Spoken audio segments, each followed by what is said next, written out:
بسم اللہ الرحمن الرحیم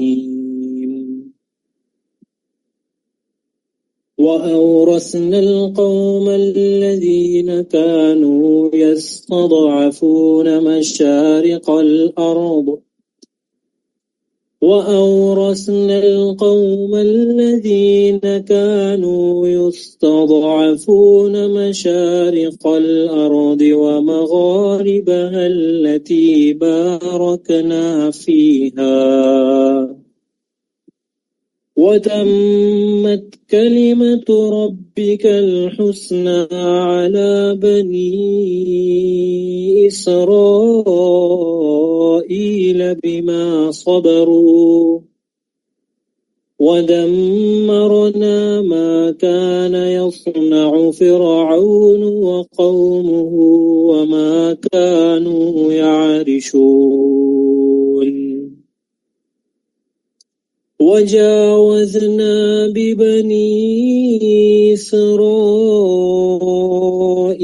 الْبَحْرَ فَأَتَوْا عَلَى قَوْمٍ يَعْكُفُونَ عَلَى أَصْنَامٍ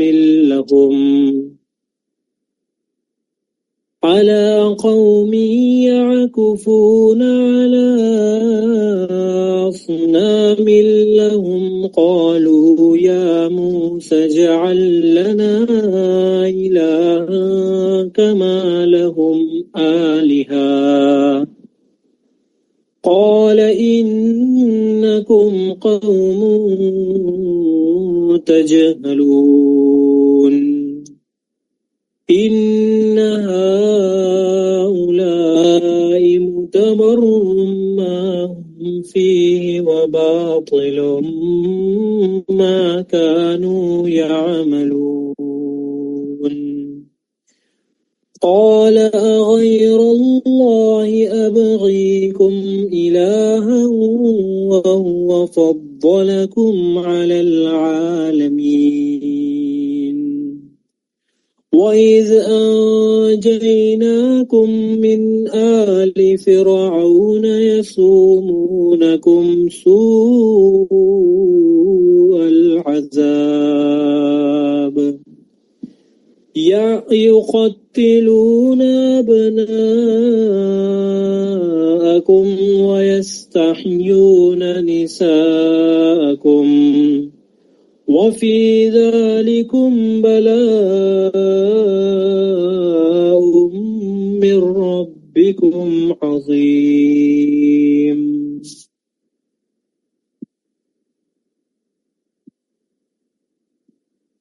اور ہم نے ان لوگوں کو جو بالکل کمزور شمار کیے جاتے تھے اس سرزمین کے پورب پچھم کا مالک بنا دیا جس میں ہم نے برکت رکھی ہے، اور آپ کے رب کا نیک وعدہ بنی اسرائیل کے حق میں ان کے صبر کی وجہ سے پورا ہو گیا، اور ہم نے فرعون کے اور اس کی قوم کے ساختہ پرداختہ کارخانوں کو اور جو کچھ وہ اونچی اونچی عمارتیں بنواتے تھے سب کو درہم برہم کر دیا، اور ہم نے بنی اسرائیل کو دریا سے پار اتار دیا۔ پس ان لوگوں کا ایک قوم پر گزر ہوا جو اپنے چند بتوں سے لگے بیٹھے تھے، کہنے لگے اے موسیٰ ہمارے لیے بھی ایک معبود ایسا ہی مقرر کر دیجئے جیسے ان کے یہ معبود ہیں۔ آپ نے فرمایا کہ واقعی تم لوگوں میں بڑی جہالت ہے، یہ لوگ جس کام میں لگے ہیں یہ تباہ کیا جائے گا اور ان کا یہ کام محض بے بنیاد ہے۔ فرمایا گیا اللہ تعالیٰ کے سوا اور کسی کو تمہارا معبود تجویز کر دوں حالانکہ اس نے تم کو تمام جہان والوں پر فوقیت دی ہے۔ اور وہ وقت یاد کرو جب ہم نے تم کو فرعون والوں سے بچا لیا جو تم کو بڑی سخت تکلیفیں پہنچایا کرتے تھے، تمہارے بیٹوں کو قتل کر ڈالتے تھے اور تمہاری عورتوں کو زندہ چھوڑ دیتے تھے، اور اس میں تمہارے پروردگار کی طرف سے بڑی بھاری آزمائش تھی۔ صدق اللہ العظیم۔ جزاک اللہ خیر برادر زید، ماشاءاللہ بہت ہی بہترین تلاوت کی ہے۔ اب میں ہمارے استاد محترم ڈاکٹر شاداب موسیٰ صاحب کو دعوت دیتی ہوں کہ وہ لیکچر کا آغاز کریں۔ کوآرڈینیٹرز سے ایک چھوٹی سی گزارش ہے، وہ یہ ہے کہ آپ ویٹنگ روم کو چیک کرتے رہیں۔ لوگ اگر ویٹنگ روم میں کہیں آپ کو نظر آئیں تو ان کو فوری میٹنگ میں ان لے لیجیے۔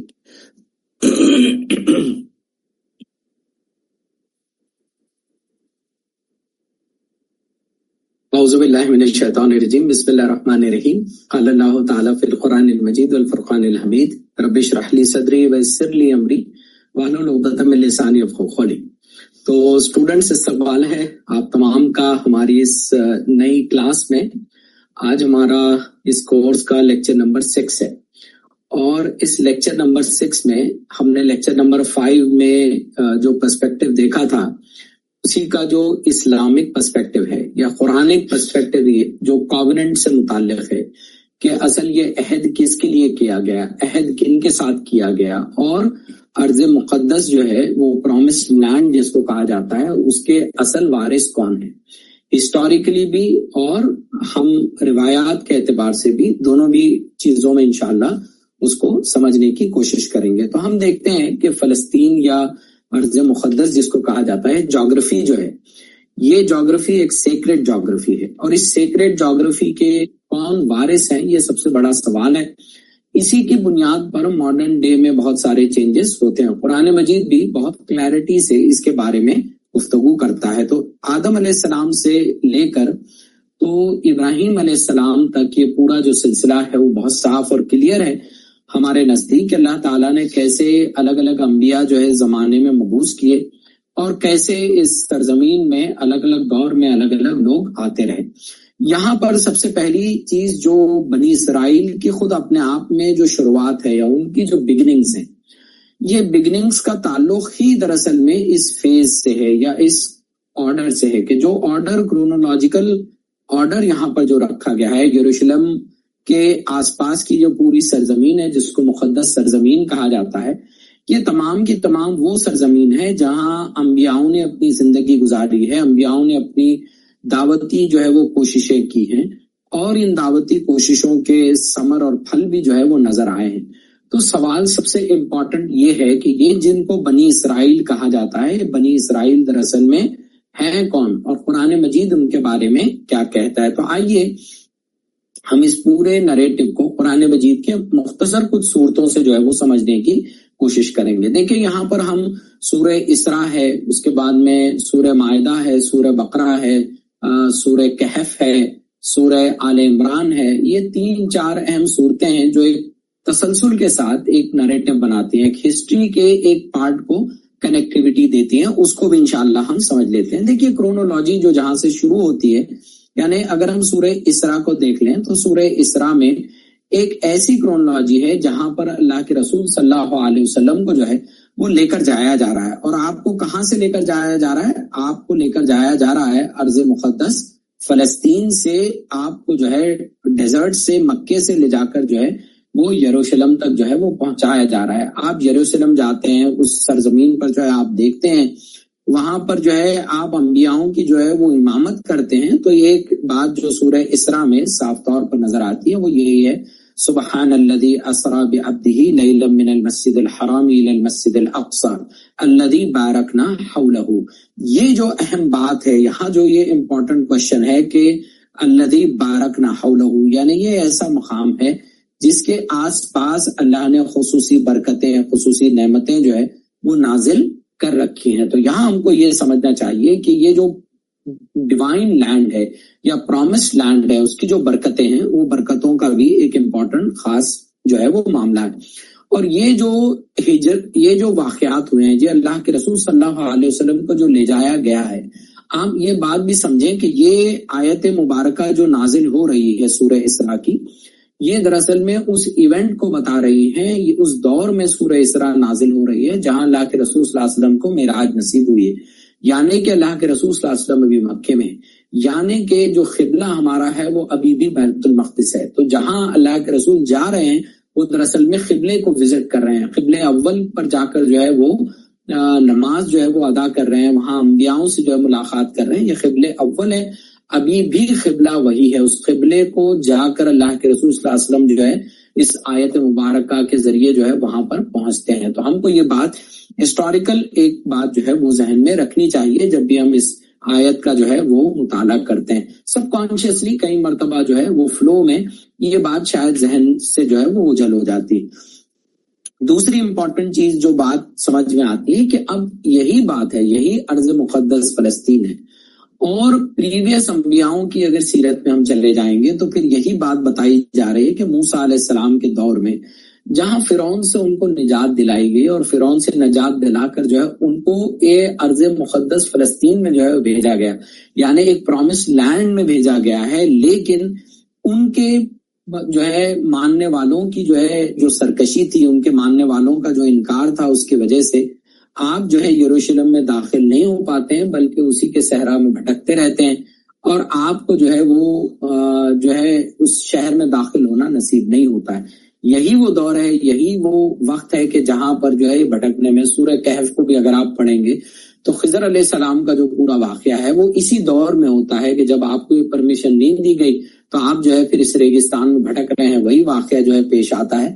اور یہی بات جو ہے سورہ مائدہ سے بھی ہم کو سمجھ میں آتی ہے، جہاں پر فرمایا گیا کہ قَالَ فَإِنَّهَا مُحَرَّمَةٌ عَلَيْهِمْ 40 سنة يَتِيهُونَ فِي الْأَرْضِ فَلَا تَعْسَىٰ عَلَى الْقَوْمِ الْفَاسِقِينَ۔ تو یہی جو 40 سالوں تک بھٹکنا ہے ان کو جو ہے مقدر کر دیا جاتا ہے، یہ بھی اسی دور میں ہوتا ہے۔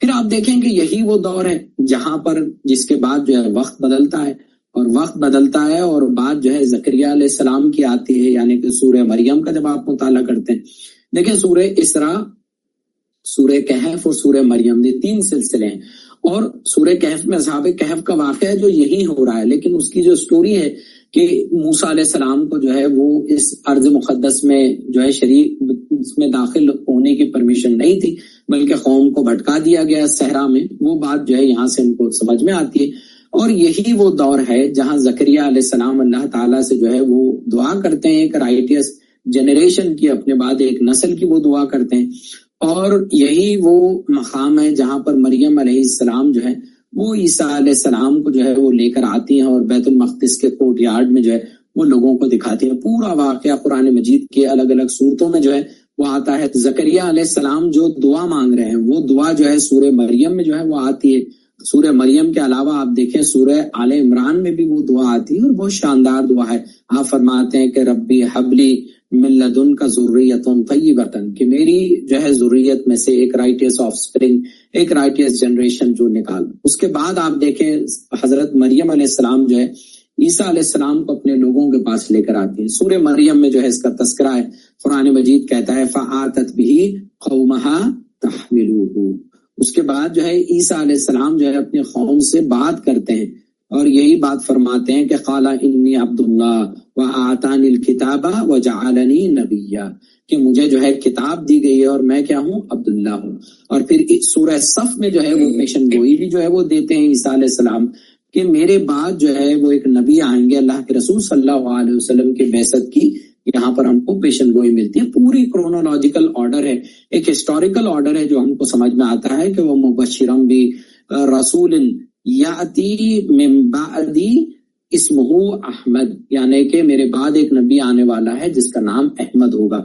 تو یہ پورا کرونالوجیکل آرڈر ہم کو بتاتا ہے کہ ایک مقدس سرزمین ہے اور وہ مقدس سرزمین کے اندر اللہ کے کچھ وعدے پوشیدہ ہیں اور اللہ کی برگزیدہ بندے وہاں پر جو ہے رہے ہیں، انبیاء رہے ہیں اور ان کی نسلیں جو ہے وہاں پر پنپی ہیں۔ تو یہاں ہم کو یہ سمجھنا چاہیے کہ اللہ کے رسول صلی اللہ علیہ وسلم کی بعثت کے بارے میں بھی یہاں پر عیسیٰ علیہ السلام نے بتا دیا۔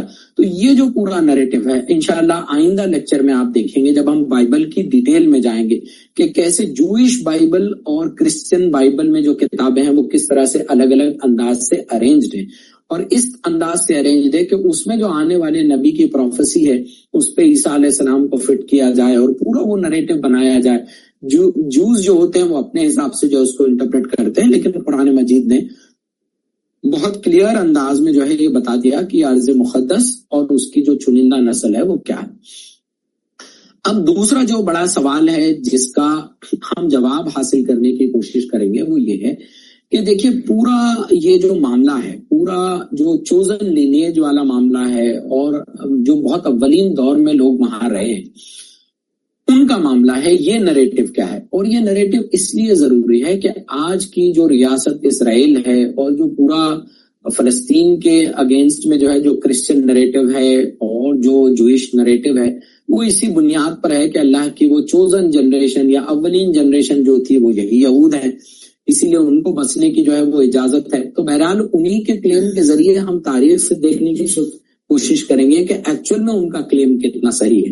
اور اس کو سمجھنے کے لیے ہم کو تھوڑا سا جو ہے وہ ایک تاریخ میں پیچھے جانا پڑے گا, اور ہم کو یہ تاریخ سے سمجھ میں آتا ہے کہ اللہ تعالیٰ نے جو ہے صاف طور پر بتا دیا ہے کہ اللہ تعالیٰ نے یہ سرزمین جو ہے آدم علیہ السلام, نوح علیہ السلام, ابراہیم علیہ السلام, ان کی فیملی اور آل عمران جو ہے ان کے لیے ان کو چن لیا تھا, اور ان فیملیز کو, ان خاندانوں کو اور ان سے آنے والی نسلوں کا جو ہے یہ وعدہ تھا.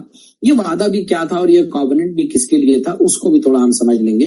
لیکن یہاں پہ سورہ آل عمران میں جو ہے صاف انداز سے ہم کو سمجھ میں آتا ہے کہ ان اللہ اصطفیٰ آدم و نوحا وآل ابراہیم وآل عمران علی العالمین, کہ اللہ تعالیٰ یہ فرماتے ہیں کہ ہم نے تمام عالمین کے اوپر جو ہے وہ چن لیا ہے. کس کو چن لیا؟ ہم نے چن لیا آدم علیہ السلام کو, نوح علیہ السلام کو, ابراہیم علیہ السلام کو اور ان کی فیملی کو اور آل عمران کو, یہ تمام کو ہم نے سن لیا. اب جب ہم بہت اولین دور میں جاتے ہیں تو ہم کو ایک بات یہ سمجھ میں آتی ہے اس آیت کی روشنی میں, جب ہم دیکھتے ہیں کہ بھئی یہ جو چوزن لینیج ہے, یہ چوزن لینیج اس سیکرٹ جیوگرافی میں جو بس رہی ہے اس کے پیچھے کی تاریخ کیا ہے. یہ جو سیکرٹ جیوگرافی ہے اس کی بھی تاریخ کیا ہے, مسجد اقصی کی بھی اور بیت المقدس کی بھی تاریخ کیا ہے, اور آدم علیہ السلام سے لے کر اس کی کیا امپورٹنس ہے. تو آدم علیہ السلام کے بارے میں جب ہم دیکھتے ہیں تو آپ کے جو بیٹے تھے شیث علیہ السلام, شیث علیہ السلام دراصل میں اسی ارض مقدس فلسطین یا جس کو شام کہا جاتا ہے وہاں پر بسے تھے. اس کے بعد ہم دیکھتے ہیں کہ قرآن مجید تذکرہ کرتا ہے نوح علیہ السلام یا کشتی نوح کا. اب یہ جو کشتی نوح ہے وہ رکتی ہے, اور وہ کشتی نوح بھی جو ہے اسی مقدس سرزمین شام میں رکتی. اس کے بعد جو انبیاء آتے ہیں اس میں ابراہیم علیہ السلام اور لوط علیہ السلام ہیں. لوط علیہ السلام اور ابراہیم علیہ السلام کی جو پوری دعوت ہے انہی علاقوں میں. ابراہیم علیہ السلام عراق سے نکلتے ہیں, اس کے بعد نکل کر شام کے علاقے میں آتے ہیں, مکہ جاتے ہیں, ایجپٹ جاتے ہیں, پورا آپ کا سفر ہے. اور خاص طور پہ جو لوط علیہ السلام ہے یہ دراصل میں اس ایریا میں رہتے ہیں جس کو ڈیڈ سی یا اس کے آس پاس کا ایریا کہا جاتا ہے, یعنی آج کے دور کا جارڈن.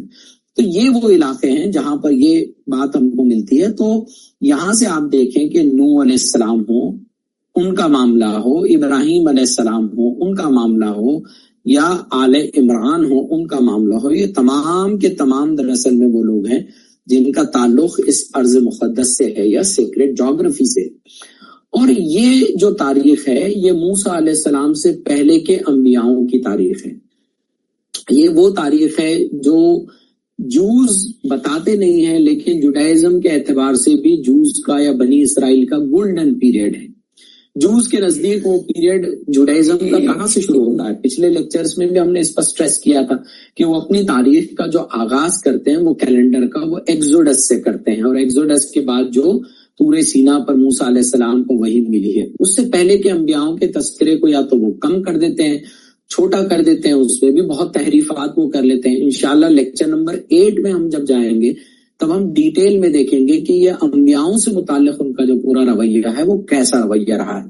تو یہاں ہم کو سمجھنا چاہیے کہ پورا جو ان کا نریٹو ہے وہ انہی کی زبانی اگر ہم دیکھیں تو ان سے بھی پہلے ہے نا, ابراہیم علیہ السلام کا اگر دور نکال لیں اور ابراہیم علیہ السلام کے دور سے تھوڑا اور پہلے جائیں تو بہت اولین دور کی سویلائزیشن اس یہاں پر اس ارض مقدس میں کون تھی؟ تو آتا ہے کہ یا تو نتوفینز تھی یا کینانائٹس تھی. اب یہ نتوفین اور کینانائٹس جو سویلائزیشن تھی یہ کون سی سویلائزیشنز تھی اور ان کی کیا بلیفز تھی, اس کو بھی ہم کو سمجھنا چاہیے. دیکھیے جو نتوفینز تھے, یہ نتوفینز کا اگر دور آپ دیکھتے ہیں تو 15,000 to 10,000 BC ہے بیفور کرائسٹ, یعنی 10,000 سے 15,000 سال پہلے عیسیٰ علیہ السلام کے. اور ان کی جو سویلائزیشن ہے وہ ٹریس ہوتی ہے اسی شام کے علاقے میں. اسی کے ساتھ ساتھ جو آثار قدیمہ ہیں, آرکیولوجیکل جو پریزنٹ فائنڈنگز ملی ہیں, ان سے یہ بات بہت صاف طور پر سمجھ میں آتی ہے کہ یہ وہ قوم تھی جو توحید میں ماننے والی تھی. یعنی توحید کے ماننے والے یہ لوگ تھے جو اس سرزمین کی ایک فاؤنڈیشنل کریڈ تھی, اس سرزمین کا فاؤنڈیشنل عقیدہ تھا ایز فار ایز اگر آپ نتوفینز پر بھی لے لیں اور ماضی میں چلے جائیں. دوسرے جو لوگ یہاں بسے یعنی کہ جو 3rd ملینیم سے جو ہے یہاں بسنے شروع ہوئے وہ کینانائٹس تھے.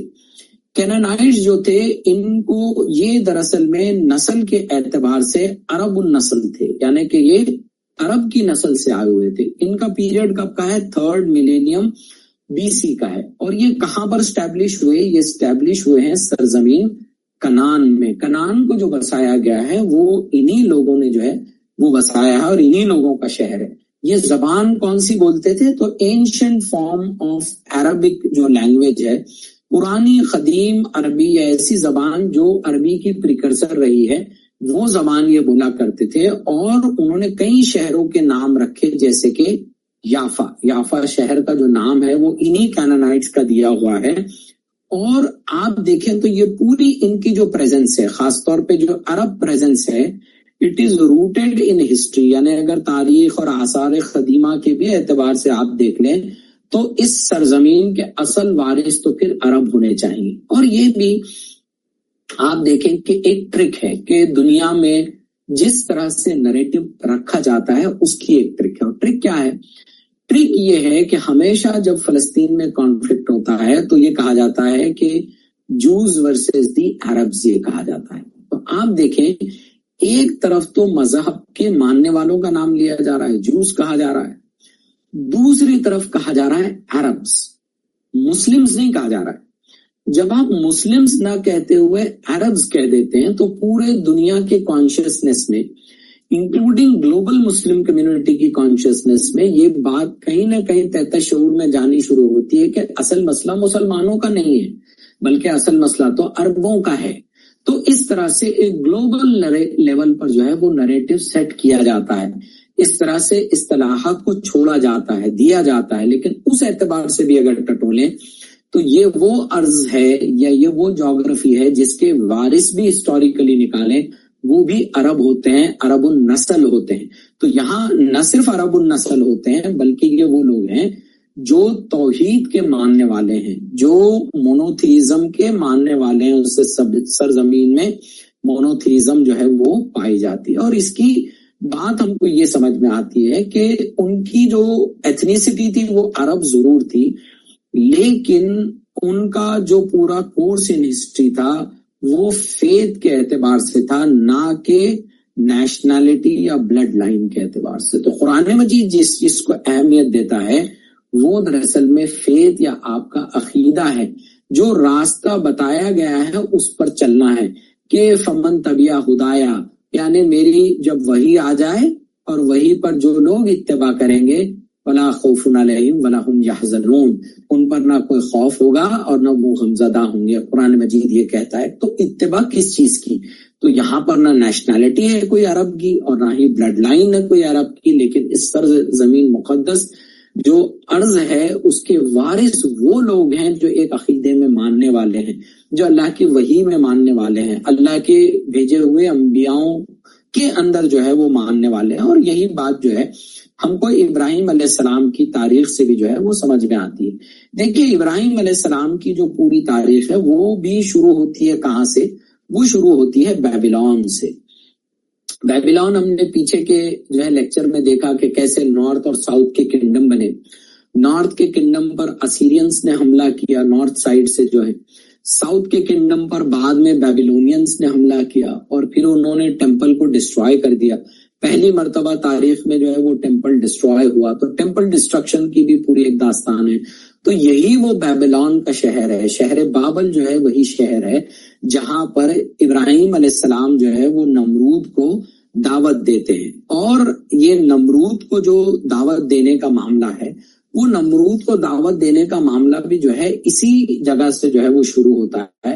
اور آپ دیکھیں کہ پھر یہی وہ لوگ ہیں جو آگے چل کے, یہی بیبیلونینز ہیں جو آتے ہیں جوز کے دور میں, جیروسلم کو ڈسٹرائے کرتے ہیں, مسجد اقصی کو بھی ڈسٹرائے کر دیتے ہیں. یہی ٹائرنٹ والا نمرود کی جو قوم ہے اس والا جو ہے وہ مائنڈ سیٹ ہے. اور ایک ایسا مائنڈ سیٹ تھا یہ کہ جہاں پر ایک اورا ہوتا ہے ٹائرنٹ کا, یعنی کہ جو ظالم سرکش ہوتا ہے, ڈکٹیٹر ہوتا ہے, اس کا اپنا ایک اورا ہوتا ہے, اس کا اپنا ایک خوف ہوتا ہے. اور قرآن مجید کی آیتوں سے وہ صاف بات جھلکتی ہے کہ جب ابراہیم علیہ السلام جو ہے اپنی دعوت اس کو پیش کر رہے ہیں تو وہ جواب کیسے دیتا ہے. وہ کہتا ہے کہ اذ قال ابراہیم ربی الذی یحیی و یمیت، کہ میرا رب تو وہ ہے جو مارتا ہے اور جلاتا ہے، زندگی بھی بخشتا ہے.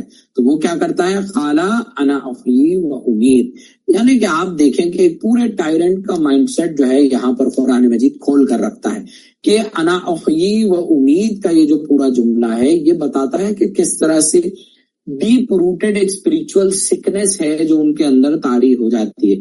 وہ کیا کرتا ہے کہ وہ ایک آدمی کو جو ہے وہ لاتا ہے، بلاتا ہے، اور آدمی کو بلا کر جو ہے وہ قتل کر دیتا ہے ابراہیم علیہ السلام کے سامنے. اور پھر یہ کرتا ہے کہ وہ یہ بتاتا ہے کہ آپ دیکھیں کہ میں بھی زندہ کرتا ہوں اور میں بھی مارتا ہوں. اور پورا آرگیومنٹ جو ہے ہمارے سامنے جو ہے وہ صاف طور پر نظر آتا ہے. تو ابراہیم علیہ السلام کا بیبیلون جو شہر ہے وہاں پہ صاف طور پر نظر آتا ہے کہ شرک کے ماننے والے لوگ رہتے تھے.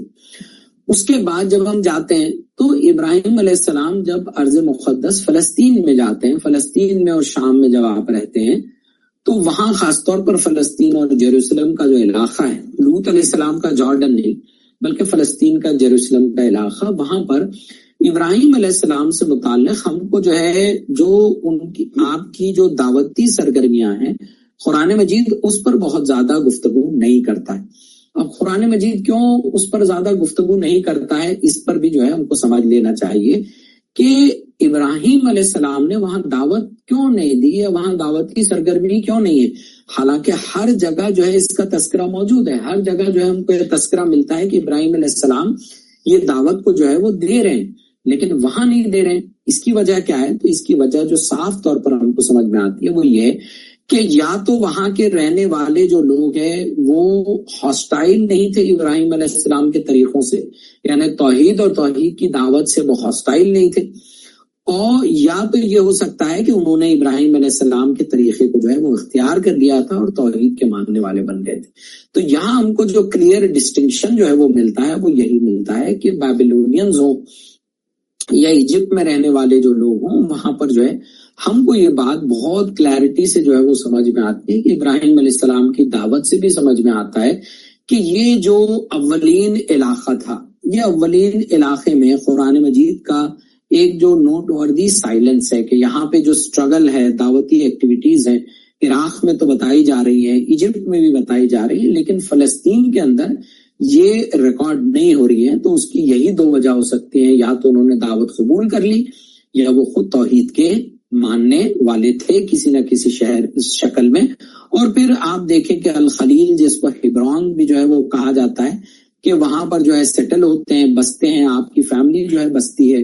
اور پھر وہیں پر آپ دیکھیں کہ اسماعیل علیہ السلام، اسحاق علیہ السلام اور آپ کے جو بعد میں 6 بیٹے ہیں وہی اس خلیل شہر میں جو ہے آپ کے ساتھ مدفن ہے. یہاں پر ایک امپورٹنٹ فگر کا بھی جو ہے وہ نام آتا ہے، لیکن اس فگر کے نام پہ جانے سے پہلے یہ جو تاریخ کا حصہ ہے کہ آپ نے جو ہے وہ نکاح کیا سارہ علیہ السلام سے، اس کے بعد سارہ علیہ السلام سے آپ کو جو ہے 6 اولادیں ہوئی، اور یہ 6 کے 6 اولادیں جو ہے آپ کی الخلیل یا ہیبرون جو کہا جاتا ہے وہاں پر مدفن ہے آپ کے ساتھ میں.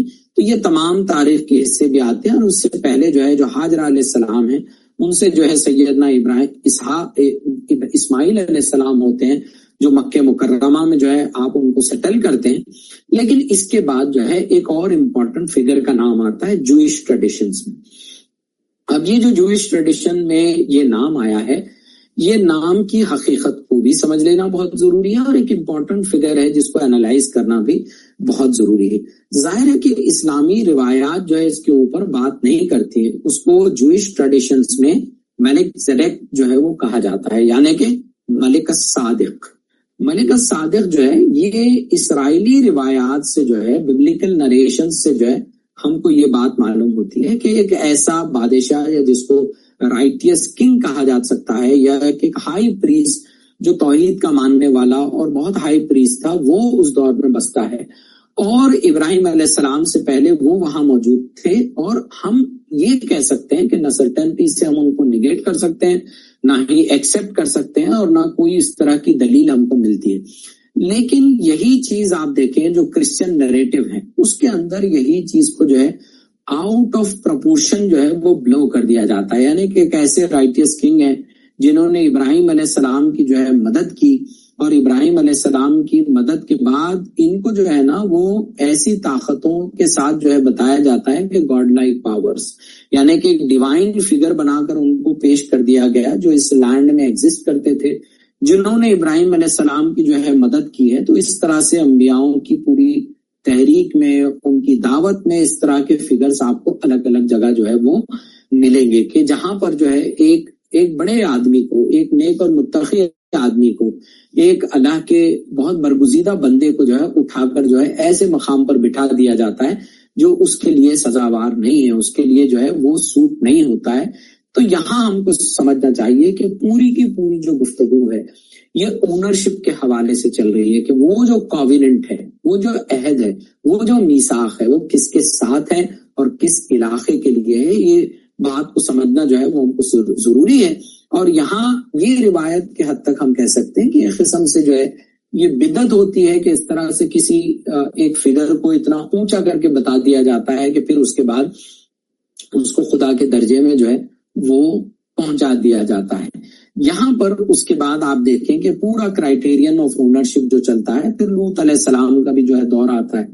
لوط علیہ السلام کی بھی جو دعوت ہے جو ایک ابراہیم علیہ السلام کے دور میں، اور وہ جو علاقہ جہاں وہ دعوت دیتے ہیں وہ ڈیڈ سی اور اس کے آس پاس کا ایریا، اور ڈیڈ سی اور آس پاس کا جو ایریا ہے یہ دراصل میں جارڈن کا علاقہ ہے۔ اور قرآن جس بات پر ایمفسائز کرتا ہے وہ یہ ہے کہ who has the greatest claim to ابراہیم علیہ السلام، ابراہیم علیہ السلام کے لیے سب سے بڑا کلیم کس کا ہو سکتا ہے؟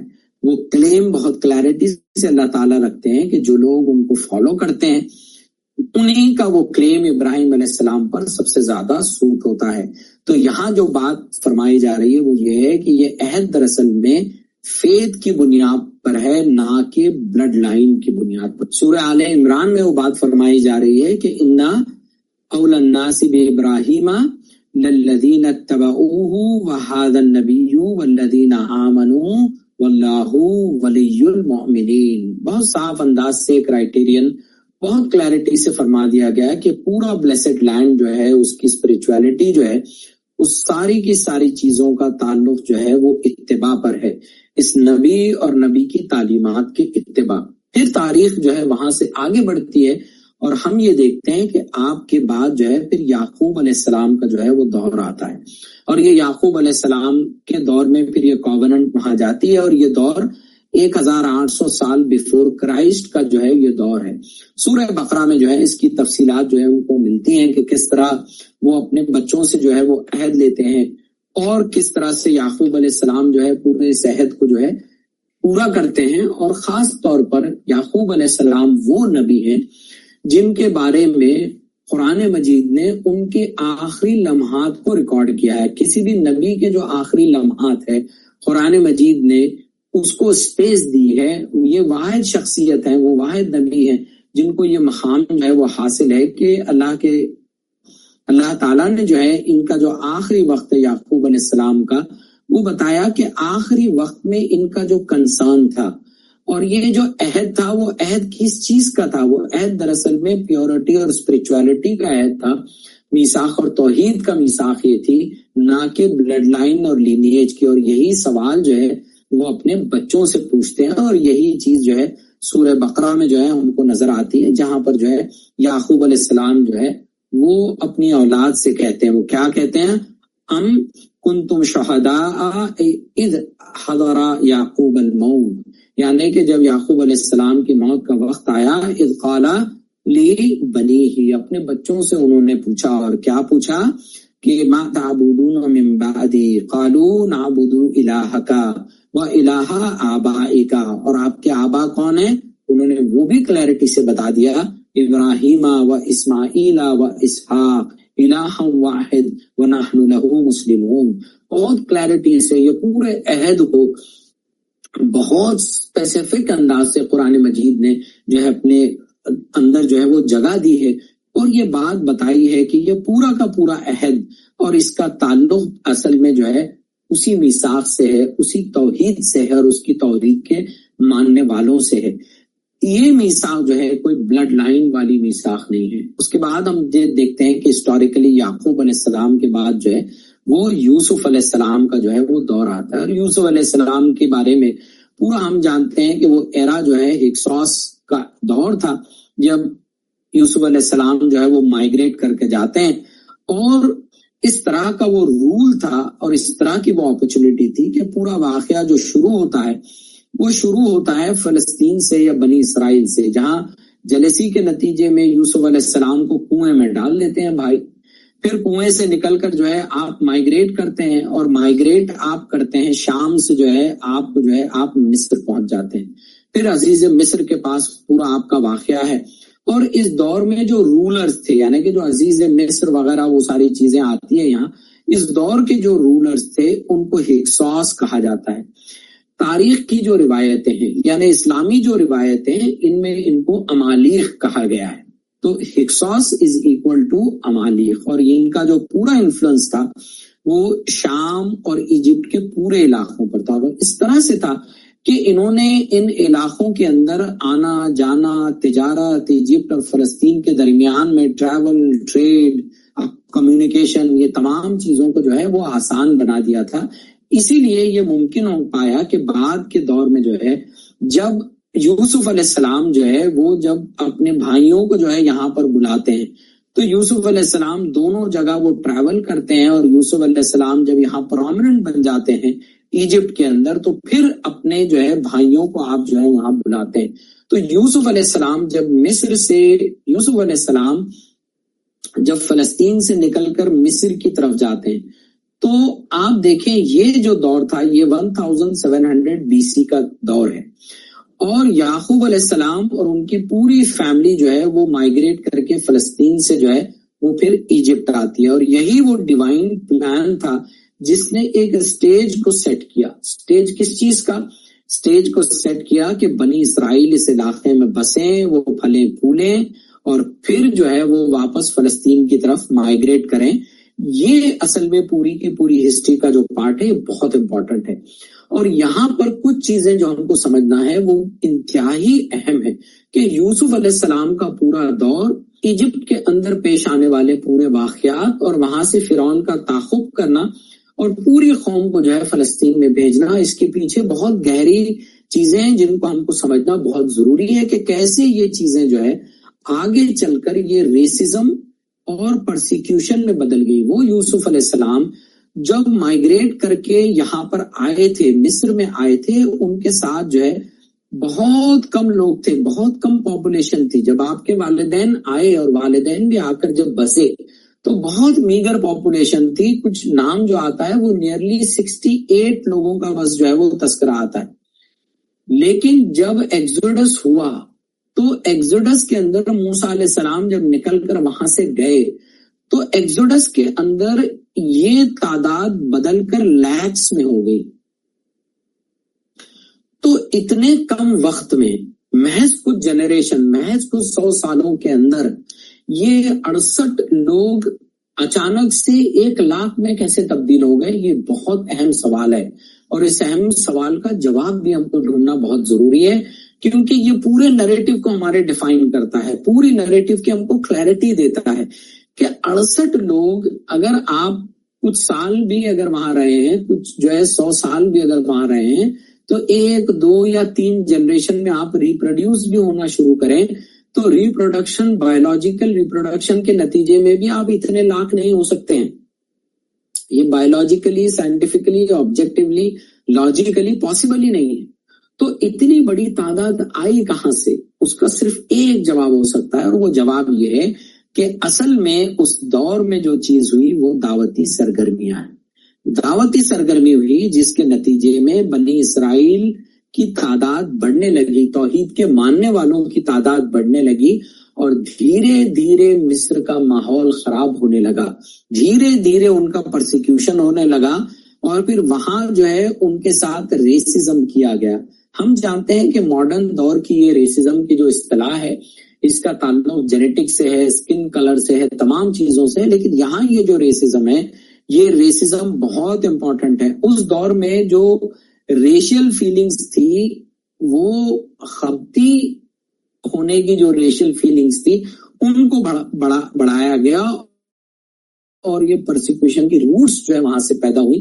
اور جو اسلاموفوبیا کا ماحول یا آج کی اسلاموفوبیا کا جو ماحول ہے وہ کس قسم کا ریسزم ہے, تو اس دور میں بھی جو قسم کا ریسزم تھا وہ دراصل میں آپ یہ کہہ سکتے ہیں کہ ایک قسم سے نظریاتی ریسزم تھا, آئیڈیالوجیکل ریسزم تھا یا ریلیجیس ریسزم تھا, ریلیجیس پرسیکیوشن تھا, توحید کے ماننے والوں کو نکال کر باہر کیا جائے, یہ دراصل میں اس کے پیچھے نفسیات تھی. ورنہ اگر نسل کی بات کی جائے تو, اگر بلڈ لائن کی بات کی جائے تو بنی اسرائیل کوئی بلڈ لائن سے آئے نہیں تھے. تو یہ ایک امپورٹنٹ چیز ہے کہ جو ٹیکٹکس آج کے دور میں بھی یوز کی جاتی ہیں وہ یہی ریسزم ہے, لیکن یہ ریسزم دراصل میں ایک نئے قسم کا ریسزم ہے جس کو آپ آئیڈیولوجیکل ریسزم کہہ سکتے ہیں. اور یہی آئیڈیولوجیکل ریسزم کے نتیجے میں ہم کو آج بھی یہ تمام چیزیں ملتی ہیں. تو ایک لاسٹ میں آخر میں ایک اوور ویو ہم لے لیتے ہیں کہ سرزمین میں بسنے والے لوگ کون ہیں اور یہ سرزمین کی اوور آل جو ایک تاریخ ہے وہ تاریخ ہم کو کیا بتاتی ہے کہ بنی اسرائیل اور ان کے اوریجنز, اور خاص طور پہ جوڈائزم کا اوریجن. بنی اسرائیل اور جوڈائزم دونوں اصطلاحات میں فرق ہے. بات ابراہیم علیہ السلام کی مشن سے شروع ہوتی ہے اور وہ آپ کے مشن میں آپ کی دونوں بھی برانچز آتی. دونوں برانچز کون سی ہیں؟ ایک برانچ جو اسماعیل علیہ السلام سے ہے اور وہ مکہ اور عربین پیننسولا میں بستی ہے اور کعبہ جو ہے وہ تعمیر کرتی ہے اور وہاں سے تمام چیزیں ہوتی ہیں. اس کے بعد اسحاق علیہ السلام کی برانچ ہے جو شام میں بستی ہے اور یہیں سے جو ہے آتے ہیں یعقوب علیہ السلام یا جیکب, اور یہ یعقوب علیہ السلام کے جو کوآرڈینیٹر ہیں وہی اسرائیلائٹس کہلاتے ہیں. تو یہ جو بنی اسرائیل ہے, یہ جو اسرائیل نام ہے یہ آیا کہاں سے, یعنی کہ لینیج آف یعقوب علیہ السلام. تو اسرائیل جو تھا وہ یعقوب علیہ السلام کا جو ہے ٹائٹل تھا یا لقب تھا, اور اسی طرح سے یہ اسرائیل کے معنی ہی سے ہم کو یہ سمجھ میں آتا ہے کہ اسرائیل کے معنی ہوتے ہیں عبداللہ یا سرونٹ آف گاڈ. لیکن جب آپ بائبل پڑھتے ہیں تو اس میں بہت ہی بلاسفیمس جو ہے انداز ہے بائبل کا اس اصطلاح کو پیش کرنے کا. اسرائیل دراصل میں وہ کہتے ہیں کہ ایک ایسی اصطلاح ہے, ایک ایسا نام ہے جس کے معنی یہ ہے کہ وہ شخص جس نے خدا سے جو ہے وہ کشتی کی, نعوذ باللہ من ذالک, استغفر اللہ العظیم. اس سے بڑا بہتان اور کوئی نہیں ہو سکتا. اور پورا تاریخ میں بائبل میں واقعہ درج ہے. ہم جب 8th لیکچر میں آئیں گے تو بائبل کے اندر کیسی کیسی تحریفات ہیں انبیاءوں سے متعلق وہ ہم دیکھنے کی کوشش کریں گے کہ کیسے جو ہے اسرائیل کے مقام کو, بنی اسرائیل اور یعقوب علیہ السلام کو انہوں نے کس طرح سے توڑ مڑوڑ کا جو ہے پیش کیا, کس طرح سے اللہ کے اگینسٹ میں جو ہے بہتان کا سائد بلاسفیمی ہے اتنی بڑی جو انہوں نے کی ہے, اس کے باوجود بھی ان کو درگزر کیا گیا, اس کے باوجود بھی انبیاء بھیجے گئے, اس کے باوجود بھی ان کو جو ہے وہ موقع دیا گیا. ہم یہ دیکھتے ہیں کہ یہی چیز تاریخ میں بھی جو ہے آج موجود ہے اور ہم کو کئی جگہ یہ بات دیکھنے کو ملتی ہے. ایک بہت بڑے صوفی بزرگ ہیں جن کے بارے میں جو ہے یہ کہا جاتا ہے, غوث اعظم جن کو کہا جاتا ہے, ان کے بارے میں کہا جاتا ہے کہ دستگیر ہے, نعوذ باللہ من ذالک. اور اس کی سٹوری کیا ہے؟ اسی طرح کی بہت خطرناک سٹوری ہے. دستگیر یعنی اللہ تعالیٰ جا رہے تھے, نعوذ باللہ من ذالک, اللہ تعالیٰ کا پیر پھسلا اور انہوں نے اپنا دست یعنی اپنا ہاتھ دے کر اللہ تعالیٰ کو سپورٹ کیا اور سہارا دیا, اس لیے ان کو دستگیر کہا جاتا ہے. نعوذ باللہ من ذالک. اس طرح کے واقعات جو ہیں یہ توحید کے اندر جو ہے اتنا بڑا خلل ہے, اور یہ تاریخ جو ہے ہم کو پرانے قدیم دور سے بھی ٹریس ہوتی ہوئی ملتی ہے. تو یعقوب علیہ السلام کی جو فیملی ہے وہ آپ کے اصل میں 12 بیٹے ہیں جو آپ کو 4 بیویوں سے ہوئے ہیں, اور اس میں جو خاص طور پر یوسف علیہ السلام اور بنیامین ہے, جوزف اور بینجامن, یہی بنی اسرائیل کی بنیاد بنی. کیونکہ وہ اسرائیل ان کا نام تھا تو یہ کلیکٹیو ان کی جو نسل تھی اس کو بنی اسرائیل جو ہے وہ کہا جاتا ہے. اس کے بعد دیکھیں کہ ان کا جو پاسٹ ہے اس سے متعلق بھی ان کا جو غلو ہے وہ یہ ہے کہ وہ اپنے پاسٹ کو ایسے پیش کرتے ہیں کہ ان کا سب سے سنہری دور جو تھا وہ سنہری دور ان کی جو ہسٹری بگن ہوتی ہے وہ موسیٰ علیہ السلام سے. حالانکہ قرآن مجید بہت صاف انداز میں بتا دیتا ہے کہ ان کا جو گولڈن دور رہا ہے وہ سابق کے جو انبیاء ہے اور ان کا جو دور ہے وہ دراصل میں ایک گولڈن دور رہا ہے. یوسف علیہ السلام کا دور جو ایک بہت ہی گولڈن دور ہے جہاں پاور آپ کو حاصل ہے, اقتدار حاصل ہے, سب کچھ حاصل ہے. لیکن اب ایک نئی جو اصطلاح اس کے بعد آئی وہ ہے جوڈائزم. تو اب یہ جوڈائزم کہاں سے آیا؟ یہود جو ہے یہ ٹرم کہاں سے آیا اس کو بھی ہم سمجھ لیتے ہیں. تو دیکھیے جو اوریجنل موسیٰ علیہ السلام کا جو فیت اور عقیدہ تھا وہ توحید ہے اور نہ کہ جوڈائزم. قرآن مجید بھی جو ہے یہ کلیئر ڈسٹنکشن جو ہے کرتا ہے. لیکن موسیٰ علیہ السلام کے بعد جب کنگڈم سپلٹ ہوا، موسیٰ علیہ السلام کے بعد کنگز آئے، داؤد علیہ السلام، سلیمان علیہ السلام، اور ان کے بعد جب کنگڈم جو ہے وہ سپلٹ ہوتا ہے تو نارتھ کا ایک کنگڈم بنتا ہے، ہم نے دیکھا، جس میں نارتھ میں سماریا بنتا ہے، جس میں 10 ٹرائبز جو ہے وہ جاتی ہیں، اور ساؤتھ کا ایک کنگڈم بنتا ہے جس کو یروشلمیہ جو ہے وہ کہا جاتا ہے. اور یہ جو تھے یہ دراصل میں یعقوب علیہ السلام کے جو چوتھے بیٹے ہیں یہودا، وہاں وہ ساؤتھ میں جا کر بستے ہیں اور ان سے یہ نام یہود آیا ہے.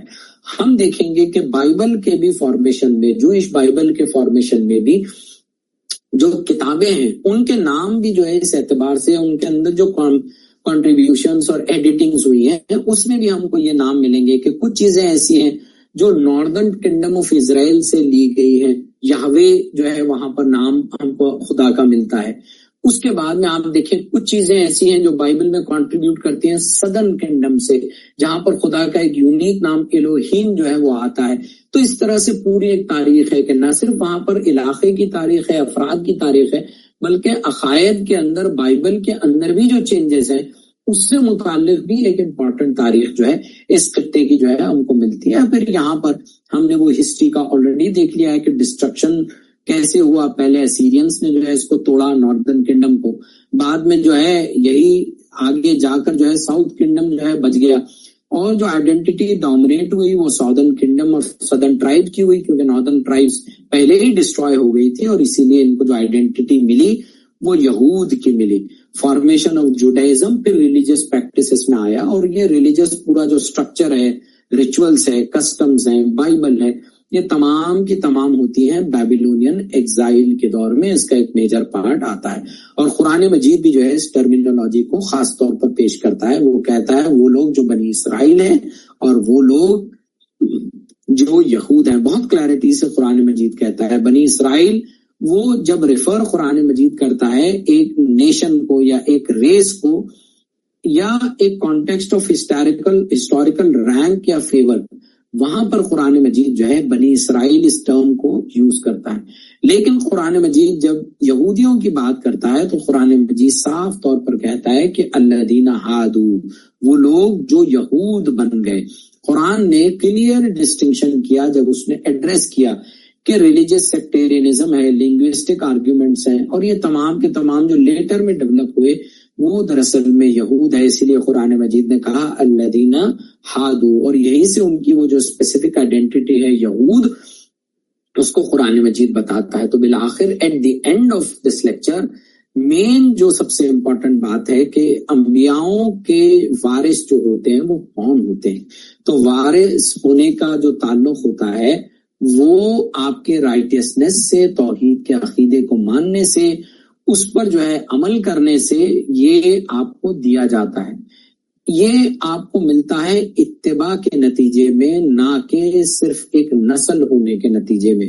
اور یہ سائیکل جو ہے ڈیوائن ٹیسٹ کا یہ چلتا رہتا ہے. تو ہم کو یہ سمجھنا چاہیے کہ یہ پورا پرومسڈ لینڈ کا جو پورا نریٹو ہے وہ نریٹو دراصل میں یہی نریٹو ہے کہ انبیاؤں کو یہ سرزمین جو دی گئی اور انبیاؤں کے بعد جو اس سرزمین کے وارث بننے والے ہیں یہ دراصل میں وہی لوگ ہیں جو عقیدے کو مانیں گے، جو اس ریالٹی کو مانیں گے، جو وہی کی اتباع کرتے رہیں گے.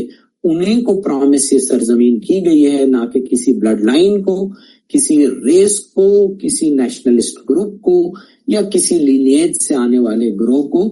قرآن مجید اس کے ساتھ اس کو لے کر بہت کلیئرٹی ہمارے سامنے پیش کرتا ہے. تو الحمدللہ جو عہد والا پارٹ ہے اور ارض مقدس والا جو پارٹ ہے اس کی کلیئرٹی الحمدللہ ہم نے آج کے اس لیکچر میں حاصل کی ہے. انشاءاللہ آئندہ کے لیکچر میں، نیکسٹ لیکچر میں ہم بائبل کیا ہے، کیسے بائبل بنی، کیسے بائبل کے اندر الگ الگ کتابیں آتی ہیں، کیسے بائبل میں تحریفیں ہوئی، ایڈیٹنگ کیسے ہوئے، کس دور میں کیا ہوا، اس کی بڑی انٹرسٹنگ سی تاریخ ہے. انشاءاللہ پوری ہسٹری کو بھی دیکھیں گے اور اس ریلیجیس ڈاکیومنٹ کو انشاءاللہ سمجھیں گے. ہم اللہ سے دعا کرتے ہیں کہ اللہ تعالیٰ جو ہے ہم کو قرآن مجید سے گہرا تعلق عطا فرمائے. وقولوا قولی ھذا استغفر اللہ ولکم. جزاکم اللہ خیر. السلام علیکم ورحمۃ اللہ وبرکاتہ.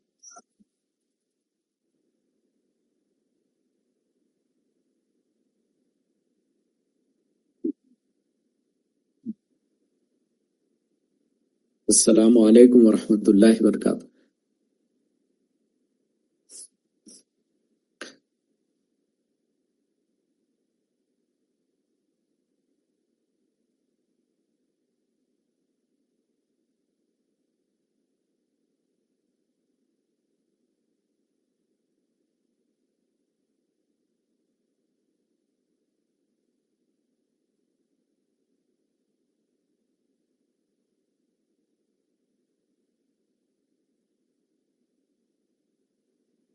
تو الحمدللہ آج کا ہمارا لیکچر ختم ہوتا ہے، اور آج جو ہے وہ انبیاؤں کی جو پوری تاریخ ہے اس سے متعلق جو ہے وہ ہم نے ایک بہت ہی اہم عنوان کو سمجھنے کی کوشش کی ہے. تو گزارش ہے کہ سوالات میں آپ تمام لوگ جو ہے وہ موضوع اور اس کی جو اہمیت ہے، وہ موضوع کی اہمیت اور اس کے جو اہم فوکس ہے اس پہ بیسڈ آپ کوشچنز پوچھیں، تو پھر مزید عنوان کو اور آگے لے کر جانے میں مزہ بھی آتا ہے. لیکن اگر چھوٹی موٹی چیزوں پر ہم سوال پوچھیں گے باریکی میں، جن تفصیلات کی بہت زیادہ کوئی اہمیت نہیں ہے، وہ کتابوں میں درج ہیں، اس کو آپ جو ہے جا کر پڑھ بھی سکتے ہیں، جیسے کن کی کتنی اولادیں تھیں اور کیا معاملہ تھا ان کا، تو یہ سب کتابوں میں ہے. اس سے کوئی بہت بڑی حقیقت تو واضح نہیں ہوتی. لیکن یہ ہے کہ بھئی انبیاؤں کا تسلسل، انبیاؤں کے آنے کی وجہ سے جو اللہ کا یہ پورا عہد ہے، اللہ کا جو پورا وعدہ ہے، وہ کن لوگوں کے ساتھ ہے، کیسے ہے، اور اس نے یہود و نصارہ کی پوری تاریخ کو، سوچ کو، نظریے کو کیسے بدلا ہے اور کیسے اس کے منفی اثرات رہیں، یہ اصل میں اہم گفتگو کا موضوع ہے.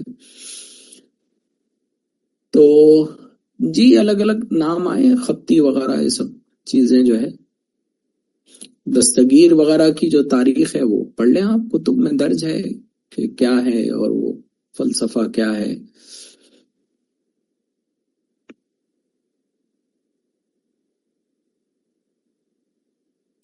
آل عمران از سب سیٹ آف بنی اسرائیل. جی بالکل، بنی اسرائیل تو پوری یہ جو یعقوب علیہ السلام کے بعد کی پوری جو نسل ہے اس کو قرآن نے بنی اسرائیل کہا ہے، جن کے دو حصے ہیں، یہود اور نصارہ. تو عیسیٰ علیہ السلام کے بعد جو قوم ہے وہ پوری نصارہ ہے. عیسیٰ علیہ السلام سے پہلے جو ہے وہ یہود ہیں. تو یہود اور نصارہ یہ دونوں ملا کر بنی اسرائیل بنتے ہیں، کیونکہ یہ سب یعقوب علیہ السلام کے شجرے سے آتے ہیں. یعقوب علیہ السلام ہے، یوسف علیہ السلام ہے، پھر موسیٰ علیہ السلام ہے، اور اس کے بعد جو ہے داؤد علیہ السلام ہے، سلیمان علیہ السلام ہے، اور مطلب پوری انبیاؤں کا ایک تسلسل ہے. آل عمران ہے، زکریا علیہ السلام ہے، اس کے بعد میں کچھ انبیاء ایسے ہیں جن کا تعلق راست نسل سے ہے، کچھ انبیاء ایسے ہیں جن کا تعلق راست نسل سے نہیں ہے، جیسے ابراہیم علیہ السلام اور لوط علیہ السلام کزنس ہیں درمیان میں. اسی طرح سے پوری آل عمران کی جو پوری گفتگو ہے وہ نصارہ یا عیسیٰ علیہ السلام کی بعثت کی گفتگو ہے، کہ ایک گفتگو وہ ہے جو یعقوب علیہ السلام کے حوالے سے ہے، یوسف علیہ السلام کے حوالے سے ہے، موسیٰ علیہ السلام کے حوالے سے، اور دوسری گفتگو اس حوالے سے ہے کہ جہاں زکریا علیہ السلام ہے، مریم علیہ السلام ہے، عیسیٰ علیہ السلام ہے. وہ ایک گفتگو کا دوسرا مرحلہ ہے جو سورہ آل عمران میں جو ہے ہم کو ملتا ہے.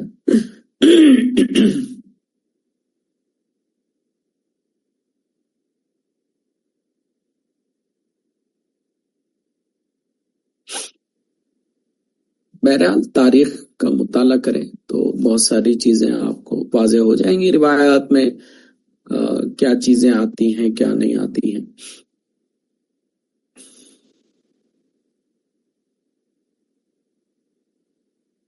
نہیں دیکھیے، ارض مقدس جو بہت اچھا سوال ہے، مسجد اقصی کو کیسے گرایا جبکہ مسجد اقصی بنائی سلیمان علیہ السلام نے تھی. تو آپ دیکھیں کہ وہ حدیث ہے اللہ کے رسول صلی اللہ علیہ وسلم کی، ہم کو جو بات معلوم ہوتی ہے وہ یہ ہے کہ اللہ تعالیٰ نے پوچھا گیا کہ سب سے پہلی مسجد کون سی بنائی، تو آپ نے فرمایا کہ مسجد حرام.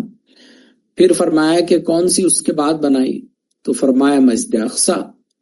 پھر فرمایا کہ دونوں کے درمیان کتنا وقت تھا، تو فرمایا 40 سنہ، 40 سال. تو جس طرح سے کعبۃ اللہ جو ہے اللہ تعالیٰ نے بہت ارلی ڈیز میں جو ہے وہ تعمیر کر لیا تھا، اور ابراہیم علیہ السلام کا جو پورا واقعہ ہے کہ وقت اور تاریخ کے ساتھ یہ عمارتیں جو ہے اوجل ہو گئی، یا آپ یہ کہہ سکتے ہیں کہ ٹوٹ گئی، یا توحید کے ماننے والوں کا وہاں سے اثر ختم ہو گیا. سلیمان علیہ السلام کا جو کارنامہ ہے، انہوں نے مسجد اقصی بنائی نہیں ہے، انہوں نے مسجد اقصی کا ریکنسٹرکشن کیا ہے. یا ہم یہ بول سکتے ہیں یہود اپنی تاریخ میں اس کو ٹیمپل کنسٹرکشن کا ایک بہت بڑا پیرامیٹر بتاتے ہیں. ظاہر ہے موسیٰ علیہ السلام کا دور تو ان سے پہلے، تو ارض مقدس فلسطین میں جانا، مسجد اقصی میں جانا، قرآن جو ڈسکس کرتا ہے، روایت میں جو آتا ہے، تو پھر وہ مسجد اقصی کس نے بنائی. تو ہم کو یہ سمجھ میں آتا ہے کہ ہر دور میں کسی اہم عمارت کے ایکسٹینشنز ہوتے ہیں، تعمیری کام ہوتا ہے، اور اس کو ایک بہت ہی جمالیاتی پہلو سے، اس کی میگنانیمیٹی سے جو ہے کنسٹرکٹ کیا جاتا ہے. تو پورا سلیمان علیہ السلام کا جو پورا یہ ٹیمپل آف سولومن کا جو کنسٹرکشن بتایا جاتا ہے، وہ دراصل میں وہ اس شان اور شوکت کی وہ عمارت کو پہنچانا، اس کو بنانا، اس کو وہاں تک پہنچانا، یہ اصل میں اس سے مراد ہے، کیونکہ وہ تاریخ کا ایک بہت اہم حصہ ہے اور اس طرح سے بیان ہوتا ہے. لیکن اس کا مطلب یہ نہیں ہے کہ مسجد اقصی جو ہے انہوں نے بنائی ہے. مسجد اقصی تو اس سے پہلے سے موجود تھی. یہی مسئلہ ہے. اصل میں وہی نسل پرستی ایک اہم وجہ بتائی جاتی ہے کہ کیوں یہود نے جو ہے عیسیٰ علیہ السلام پر جو ہے وہ ایمان نہیں لایا، اور ان کے نزدیک عیسیٰ علیہ السلام جو ہے وہ ایک جھوٹے نبی تھے، جس طرح سے اللہ کے رسول صلی اللہ علیہ وسلم تھے. اور ان کا یہ ماننا تھا کہ بھی اگر نبی کو آنا ہے تو ہماری ہی جو ہے اس میں سے آئے گا، ہم جو ہے یہ نبی کو نہیں مانیں گے. بہرحال پوری ایک تفصیلی بحث ہے، وہ پوری تفصیلی ان کا ایک پورا کرسچینٹی اور جوڈائزم کا ایک بہت بڑا فینومینا ہے. انشاءاللہ ہمارا آئندہ سورہ آل عمران کے موقع سے جب ہم کرسچینٹی پر گفتگو کریں گے تو اس بات کو، اور ہمارے شاید یہ لیکچرز کے 14-15 لیکچر کے آس پاس کوئی لیکچر میں ہم اس بات پر بھی گفتگو کریں گے کہ کیسے یہود اور نصارہ، کرسچنز اینڈ جوز کے اندر یہ دشمنی کی بہت بڑی وجہ ہے، کہ کیسے جوز نے ان کو جھوٹا نبی ثابت کیا، ان کے پیچھے سازشیں کی، اور رومن امپائر کے کا جو ان کے ساتھ پورا وہ جو صلیب پر چڑھانے کا جو واقعہ ہے، اور وہ پوری تاریخ ہے، اس میں ان کا جو پورا رول رہا ہے وہ ایک اہم رول رہا ہے. اور تو وجہ یہی رہی ہے کہ یہود کے نزدیک جو ہے وہ سچے نبی نہیں تھے. وہ سمجھتے تھے کہ بھئی یہ امپرسنیٹر ہیں یا جھوٹے نبی ہیں، نعوذ باللہ من ذالک.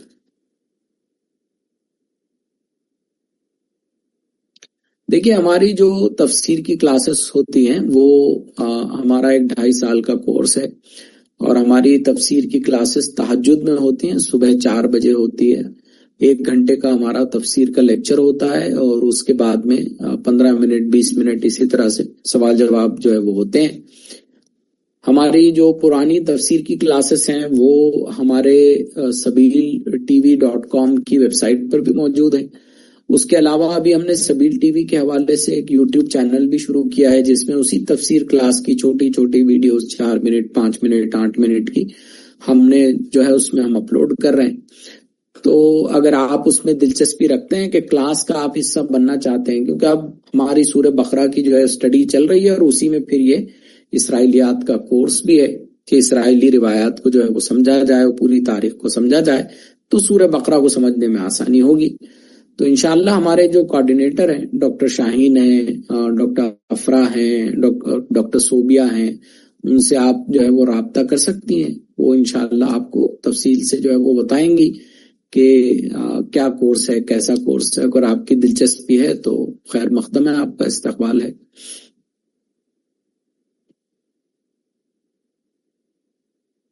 جزاک اللہ، بہت بہت شکریہ. جی، پرومسڈ لینڈ یعنی کہ وہ مقدس سرزمین جس کا اللہ تعالیٰ نے وعدہ کیا ہے، ارض مقدس فلسطین، اس کو پرومسڈ لینڈ کہا جاتا ہے.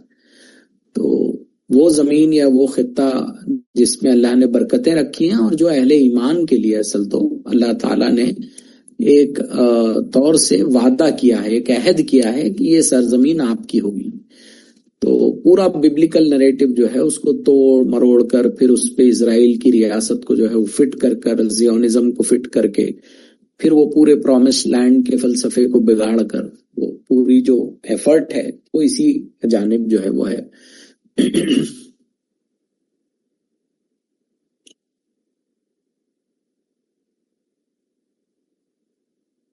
دیکھیں کنعان کا جو علاقہ ہے یہ ناردرن اسرائیل میں آتا ہے، جو گیلیلی وغیرہ ہے اور لبنان سے جو اسرائیل کا پورا مسئلہ چل رہا ہے، وہ جو گولان ہائٹس وغیرہ کے جو علاقے ہیں یہ کنعان کا علاقہ ہے. اور جو یافا ہے وہ تو شہر آج بھی نام ہے، گوگل میپس پہ ڈالیں تو فلسطین کے ایک شہر کا نام یافا ہے، وہ آج بھی وہی نام ہے اس کا.